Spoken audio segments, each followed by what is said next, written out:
A wonderful affirmation of what Indian democracy is all about. And even sort of now, a second termer like me had the satisfaction of guiding one of the 300 odd first-time MPs who have come. The whole process of renewal of our democracy that takes place is really a moving spirit to contemplate. At the same time, we are of course looking forward to a very important session, including the President's address on Monday, and the Parliament is gearing itself up for very serious work in the days ahead.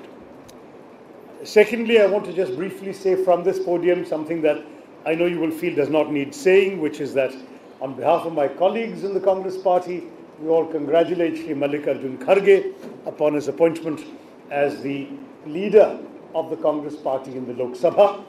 As you know, this appointment was announced after the last briefing, so we haven't had a chance to officially welcome him to his new responsibilities from this podium. He is a very distinguished public servant and, as you know, a veteran leader of our country and of our party, and we welcome him to that position.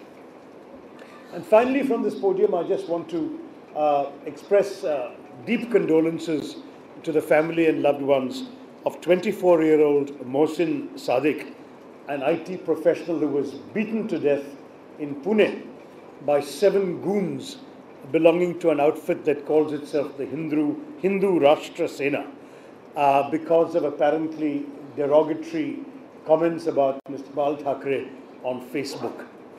That our country has come to a point where somebody can be beaten to death for what he has said on Facebook is a very serious indictment of some of the extreme beliefs that have been allowed to take hold in the imaginations of certain people. You all know that I particularly have been appreciative publicly and on the record of the very conciliatory and inclusive language that we have heard from Prime Minister Narendra Modi since his election. But I would say respectfully to him and others in his government that clearly the message has not reached everybody. Perhaps the message needs to be reinforced and sent down the list of people of a certain political persuasion that the answer to an opinion is another opinion. The answer to a word is another word. It is not violence, 7 people going around claiming in the name of a religion the life of another human being. I happen to practice that religion myself. I'm ashamed that these people can use my Hinduism as a justification for assaulting somebody for what he has done or said on Facebook. Having said that, let me just again repeat. We encourage and repeat our own appreciation of the very positive and inclusive language we've been hearing at the highest levels of this government, and we urge all concerned to ensure that language and the spirit behind those words is heeded at all levels of those who follow this particular set of political beliefs. With those words, I'm happy to take your questions. You know, this IT professional was beaten to death. It was in Pune. Law and order is a state subject. It is your government there.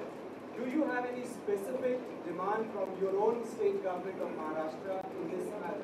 Well, apparently 7 people surrounded this young man when he was coming back from namaz, and there was no opportunity for anyone else to intervene. Now, having said that, as a general proposition, we do urge all state governments to pay due attention to law and order. But I think that to expect any state government to anticipate every such action would be unfair as well. We are very pleased that the Maharashtra government and the law and order authorities, the police authorities, have taken the necessary action in apprehending the suspects who have already been arrested. So it's difficult for us to call for more action than that. Ideally, we would want all such incidents to be prevented. But is there a society on earth where every murder, every assault has been prevented? Sadly, this happened, but swift investigation and arrest has occurred, and for that we applaud the Maharashtra state authorities. Yeah. ये जो लोकसभा चुनाव आप लोग लड़े थे, राहुल गांधी की अगुवाई में लड़े थे और कहा यह जा रहा था कि जनरेशनल चेंज हो रहा है, युवा टेक ओवर करेंगे। अब जब आप लोग उनके उम्मीदों पर खड़े नहीं उतरे सोनिया गांधी की, तो वो वापस से पुराने लोगों के पास जा रही, मल्लिकार्जुन खड़गे साहब को नेता बना दिया उन्होंने। तो आप लोगों ने क्या, अपने लोगों को लगता है कि आप लोग उम्मीदों पर खड़ा नहीं उतरे सोनिया गांधी के, इसलिए खुद वो आगे आई हैं और पुराने लोगों को भी वापस ला रही है, तो कहाँ से जनरेशन चेंज होगा? देखिए, ये भी समझ लीजिए कि कांग्रेस पार्टी सिर्फ हम 44 जन नहीं है जो पार्लियामेंट के अंदर इलेक्शन जीत के आए हैं, चुनाव जीत के आए हैं। कांग्रेस पार्टी तो पूरा भारत में है, हर गांव, हर घर, हर रास्ते पे हमारा काम है। और वहाँ आप राहुल गांधी जी को देखेंगे, मुझे कोई शक नहीं, आपने बाजारों पे देखा इस हफ्ते कि जब कोई इस तरह की घटना हुआ, राहुल गांधी हमारे युवा नेता वहाँ जाके अपना इन्वॉल्वमेंट, अपना पूरा कमिटमेंट दिखाया। तो ये भी समझ लीजिए कि कांग्रेस पार्टी सिर्फ पार्लियामेंट में नहीं लेकिन पूरे देश में संघर्ष करने के लिए तैयार है। सर, एक सवाल इधर से संतोष। I'll come back.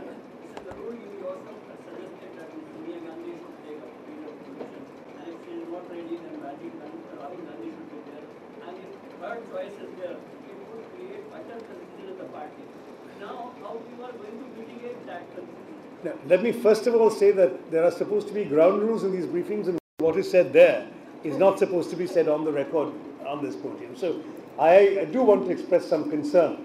I have seen a certain statement that I admit was made there, reported rather extensively in the context of this particular issue, and I want to stress that that is simply not ethical, and it will put an end to the off-the-record briefings if off-the-record is not understood by those listening. Just for a second. You were quoted in an extensive interview that you gave on the subject, one of the English dailies. I am saying to you, I'm not denying this particular statement, but the particular statement, as I have seen it reported, came from this conversation. If you think I've said it somewhere else, I'll have to see. But let me repeat in any case that all of us in the Congress Party are entitled to, and we do, give our opinions and our views freely to our leadership until a decision is taken. The Congress Party president was empowered by the Congress Parliamentary Party to take the decision as to who would lead the party in each house.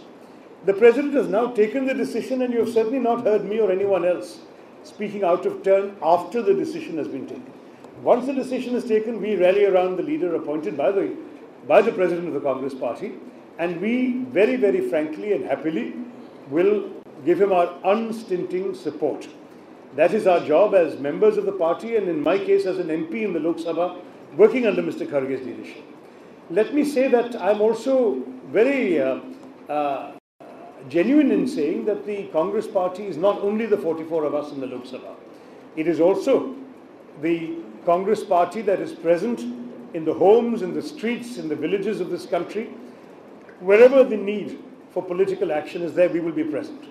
And if someone like Rahul Gandhi, who has not taken on the leadership in the Lok Sabha, were to be asked where he would rather see his presence and have it felt, I think the answer was apparent to you in Badaयूं earlier this week. This is where he would want to show that he, as the young face of the future of the Congress Party, is putting his feet where our mouths are. He's putting his feet where the need of the nation is. And I genuinely believe that coupled with the organizational work of reinventing and reviving the Congress Party will be quite a lot to occupy him. And I'm quite happy to see somebody else taking on the onerous task of the Lok Sabha leadership in this, what is going to be a very demanding period. This Kawaljeet said that. What is your opinion on Prime Minister meeting the secretaries of various departments directly without the minister? Listen, let me say first of all that it is entirely the prerogative of the Prime Minister whom he wants to meet. He can meet the lowliest officer in the government of India if he so chooses, and if indeed he is going to run such a hands-on government, he is going to be working very long hours indeed, but that is his prerogative, and I don't think the Congress Party will sit in judgment on who he chooses to meet. But having said that, I'm a little curious about whether he's forgotten that he does have ministers in all these ministries whose secretaries he's meeting. Having dismantled the empowered group of ministers, has he now given us disempowered ministers? Yeah. Rail ministry की कुछ फाइलें गायब हो गई हैं UPA सरकार के आखिरी दौर में, और ऐसा माना जा रहा रहा है कि उसमें जो कमियां थी उनका वो कमियां बाहर ना आ जाए, ऐसा इसलिए उन फाइलों को गायब कराने के पीछे यूपीए 2 का हाथ था। क्या, पहला सवाल। दूसरा, क्या आप लोग इस गायब फाइलों के लिए प्रीमियर एजेंसी से जांच की मांग करेंगे?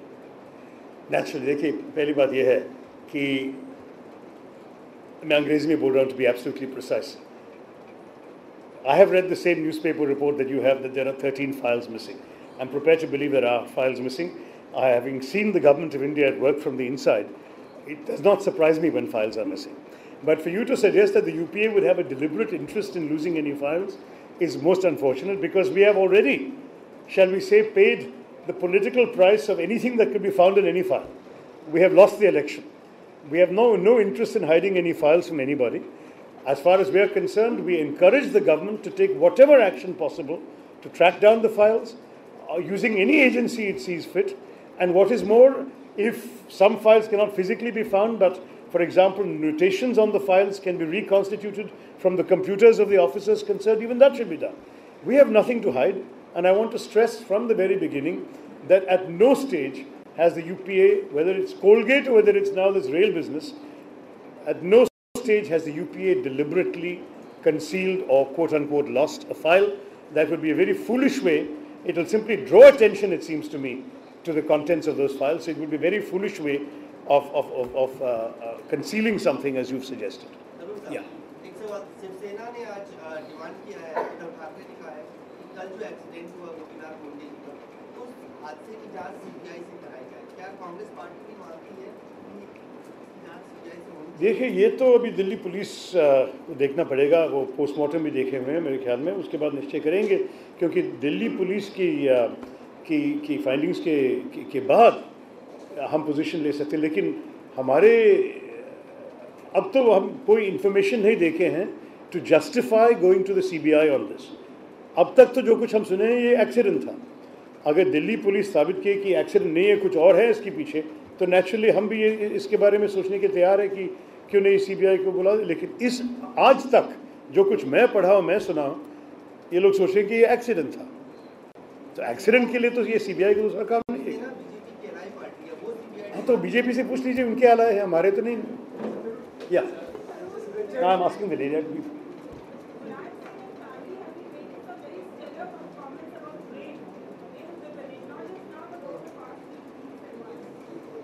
Well, look, we are very, very concerned about the incidents of rape in UP and indeed elsewhere in the country. As far as the Congress party is concerned, we all know that the eyes of the nation have been on the law and order situation in UP ever since the tragic events of last year. And we have urged, and we repeatedly urge, the government of UP to take all steps necessary, all extra steps necessary to ensure that people are safe in UP. Reading day after day new reports of either rapes or attempted rapes is very, very dismaying, and we would urge the government to do something about it. In the case of Badayu specifically, as you know, we have called for a CBI inquiry. So all we would say is that the issue should be treated by all concerned with sensitivity as well as compassion, that no hurtful remarks should be made, that women of India deserve to be respected, deserve to be protected, deserve to be safe, and certainly the Congress party would stand behind every effort that could be made to ensure that women are kept.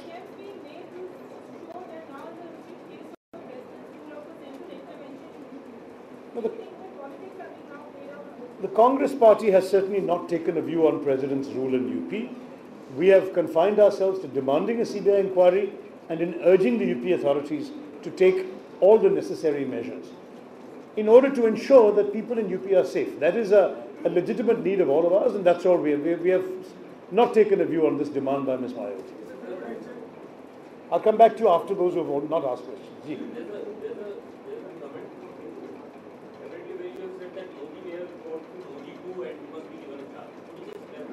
No, my point is very simply what you've heard me say elsewhere as well, that the accommodative and inclusive language that we are hearing from the government must be welcomed, that we in the opposition should not be churlish in ignoring that there is a signalling being done here. We have not heard a peep of Hindutva out of the government in the last couple of weeks.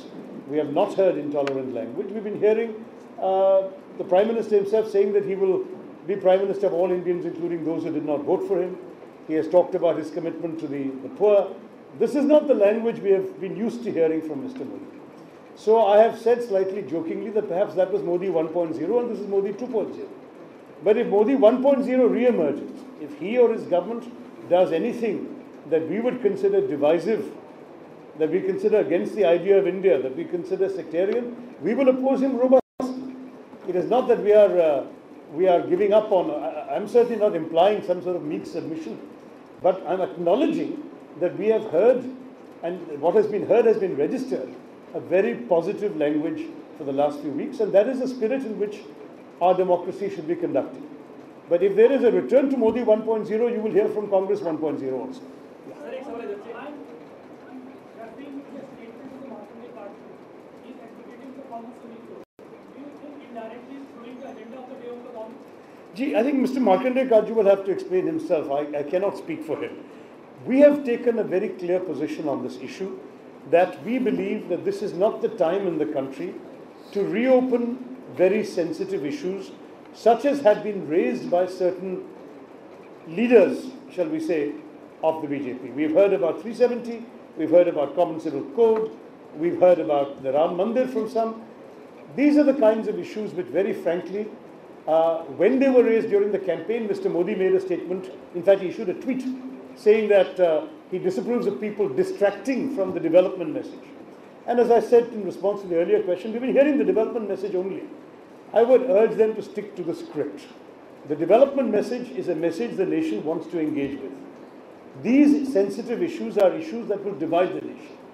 These are issues that would create anxieties and fears among sections of our population. Is this really what the BJP wishes to do? I'm not speaking about Mr. Karju here. As I said, he can speak for himself. But simply about this habit of raising this issue periodically, calling for a public debate. A public debate is not an innocent exercise. When you put something on the agenda, you open certain feelings, certain emotions, you create certain political conditions, which I would ask the government, is it in your interest or in the health of India to raise those questions today? Sir, how worried are you for the fact that senior ministers of India are raising the issue of illegal migration in Assam? They have been publicly saying that if they are taking 15 or 20 days, they'll ensure they are out of the boundary of India, and within the next week or so, they'll be starting the trial. Well, this, to my mind, is another example of a very sensitive issue that should not be treated in such a cavalier fashion. As you know, we've been hearing about the issue of illegal immigration into Assam since 1985, since many of you remember Rajiv Gandhi's accord with the All Assam Students' Union. Various steps have been taken by various governments, including ours, to tackle this problem. It is not something that can be solved with a wave of a wand, and certainly not something that can be tackled in 15 days. There are human lives at stake here, human relationships at stake here. There are people who have lived in a certain area for a long time, who have become indistinguishable from the surrounding population. The process of identifying a particular illegal immigrant from a perfectly legal Indian who happens to be from the same minority community, that process is not an easy one to undertake. So again, we would urge restraint. We would urge abundant caution. And we say this from long experience of governance in a country which is full of far bigger challenges. It is very important to understand that when you're playing with human lives, that you have to be careful in what you say, and particularly people in positions of responsibility have to measure their words carefully. Whatever is eventually done, and we cannot challenge the right of the government to take steps as they choose appropriate, will have to be done not only under the Constitution and within the laws of the country, but within the spirit of Indian civilization that we are all proud of.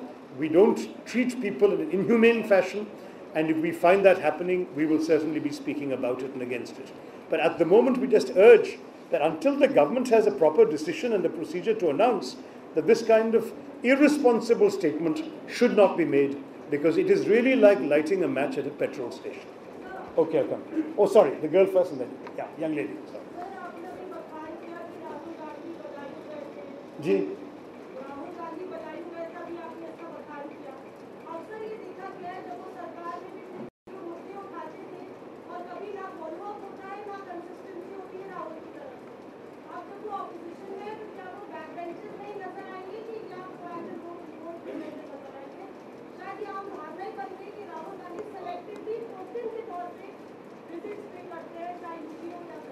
देखिए, this is genuinely speculative questioning. What will Rahul Gandhi say in the future? Which bench will he sit on in the future?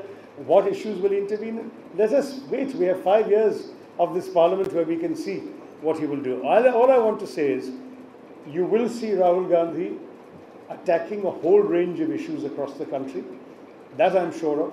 You will see Rahul Gandhi tackling the very considerable problems of the organization of the Congress Party and the revival of the Congress Party. And you will see Rahul Gandhi in Parliament, not as the leader. Well, I can't script his parliamentary role for him. He is a senior leader. He is a vice president of our party. He will know how he can be most effective. But I can assure you that it is genuinely unfair to imply that he has not followed up on issues. Not every follow-up action is a televised photo op. You can go to a place with the TV cameras, but thereafter the follow-up can be in a phone call to a minister. It can be in a meeting with the Prime Minister. It can be done very quietly and discreetly without anything coming in the media. To assume there was no follow-up, to my mind, is grossly unfair. Just a follow-up to my question. Do you think that he will at least led from the front and become the leader of the Congress Party in Lok Sabha? No, I think the message from Rahul Gandhi is that he will lead from the front, but not in the Lok Sabha right now. He will lead from the front across the country and in the party.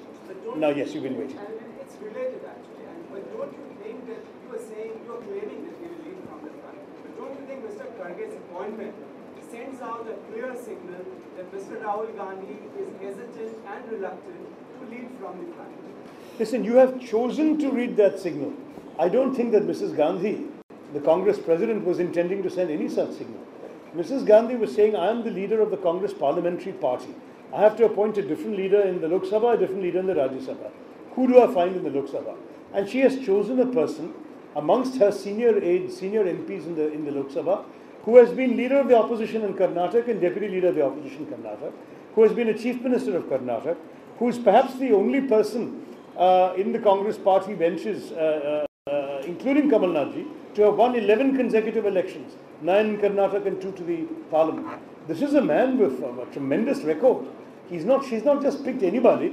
She has chosen somebody whose credentials can stand up to the toughest scrutiny. And that, I think, is the genuine answer. It is not signaling anything about Rahul Gandhi. It is a signal about Mallikarjun Kharge. It is a recognition that we have in our ranks somebody who has earned the right to lead the party in the Lok Sabha.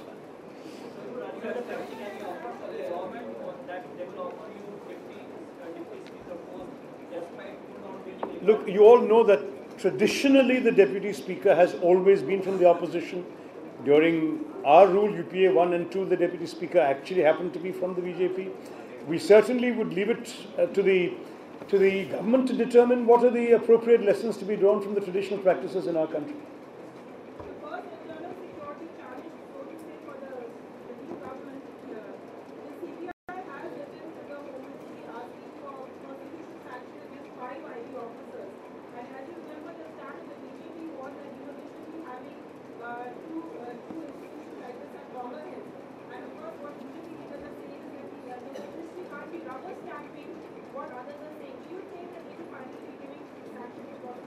I don't think it's for the Congress party to speculate on what they will finally decide. You have to ask them. Let me just say that, we want justice to be done. We've consistently taken the view that where there is a miscarriage of justice, whoever perpetrates it, whether it is a government officer, whether it's even somebody in an intelligence agency or a law enforcement role, that justice must be done is indisputable. Now, how it's done, the procedure, whether one should be pitted against another, whether one should be allowed to prosecute another, that is for the government of the day. We had a certain approach on the matter when we were in power. We're not in power, we leave it to the government of the day to determine how to proceed.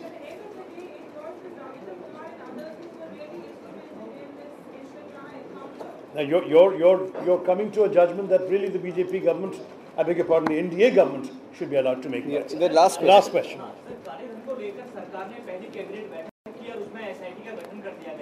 आपको लगता नहीं कि जो 782 नाम Swiss bank की तरफ से सरकार को दिए गए थे उन अब नामों को सार्वजनिक कर दिया जाएगा? देखिए, एसआईटी का काम है सत्य को एस्टैब्लिश करने, स्थापित करने के लिए.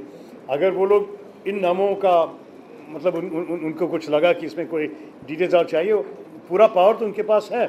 और ये सरकार है जो चुनाव में भी ये ब्लैक मनी के बारे में बहुत बोली थे, तो हम उनके हाथ में छोड़ते बहुत अच्छा है। हमने पहले से ही कहा कि आप शायद याद रखेंगे, जब प्रणब मुखर्जी साहब फाइनेंस मिनिस्टर थे, लोकसभा में उसने कहा कि हम पूरा करना चाहते हैं कि जो भी ब्लैक मनी बाहर है हम वापस ले आना चाहते हैं, लेकिन प्रोसीजर्स हम फॉलो कर रहे हैं। अभी SIT काम करने दीजिए, अगर they can bring it back as congressman and as Indians we will upload. Thank you very much.